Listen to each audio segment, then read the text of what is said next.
Crossovers. They're really big. It's all new, isn't it? Because now you see car companies advertising the greatest selling luxury crossover. The problem is there ain't no such thing as a crossover. And there never was.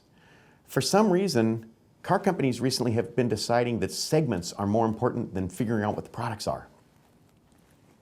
About 4 years ago, Chrysler and Mercedes at the same time showed vehicles that they promised were going to be segment busters. The fabulous Chrysler Pacifica and, of course, the Mercedes R-Class. It's interesting because after being a segment buster, about 18 months into selling the Pacifica, they started calling it a safety SUV. Well, customers segment the market, not car companies, not analysts, for God's sakes. We all know that. And definitely not journalists. Oh, all my journalist friends are going to kill me now. But that's academic.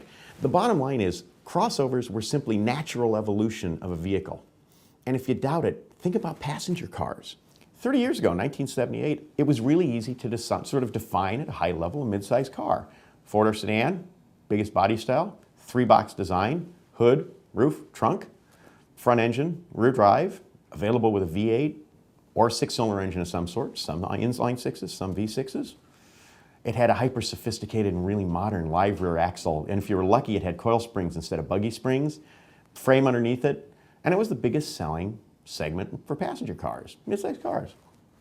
Come back now, 2008 model year, and you find that a mid-sized passenger car still is a three-box car, only the engine's been turned around 90 degrees under the hood, so it's transverse, front-wheel drive instead of rear-wheel drive, choice of four-cylinder and six-cylinder engines, not many V8s, a couple, but they're sort of those weird outliers.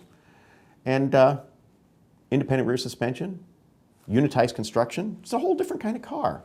But at no time did anybody in the industry or any analysts or any journalists see these mid-sized cars and suddenly call them super compacts or hyper large economy cars, because they still are mid-sized cars. The evolution just took 30 years. SUVs are the same thing. SUVs used to be based off pickup trucks, and as a result, they drove like trucks, sometimes a little better. And you got to a situation with them where their duty cycle was based on weird things. Think about it. Who would think about buying a Jeep that didn't have good breakover? Get to the top of the hill, and if you're going to ground the thing out, you can't do the Rubicon Trail.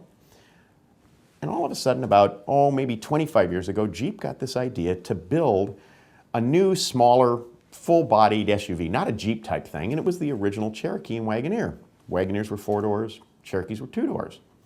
And they forecast they'd do probably, 30% of the 4 doors. Within a year, they were doing 70% 4 doors and 30% 2 doors.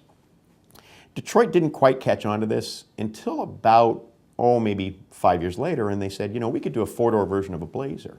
We could do an S-Blazer. We could do a 4-door version of a Bronco, and we'll call it an Explorer. And when they did that, suddenly the market exploded. But these products were still really based off trucks. And they had capabilities the average user was never using. I mean, let's face it, the people who are buying SUVs now, their idea of breakover is when they get to the top of the parking ramp at the airport parking structure. I don't want to ground the bottom of the car out. Yeah, right, this is a problem. And you also have the people for whom off-roading is turning into the mall parking lot. Now, that's challenging, especially when it's something like the fabulous Somerset 500, where you have to do 500 laps of the mall parking lot without stopping to shop. It's a virtual impossibility for some people. The bottom line is that these products evolved the same way the passenger cars did, and now they're reflecting the way people use them. Get over it, folks. SUVs are station wagons. They're the station wagons that we live with now, and they're very functional vehicles. Crossovers are simply ones where I can't tow 7,900 pounds. Well, I never tow a car. There are a lot of people that get these vehicles, and their idea of towing is get the leaves off the back bumper. It makes the car heavy. This is nuts. So if you think about it, don't obsess with a segment. Make products people want, because it's the customers that demanded crossovers happen. It wasn't any manufacturer, and they're really not crossovers. They're still SUVs.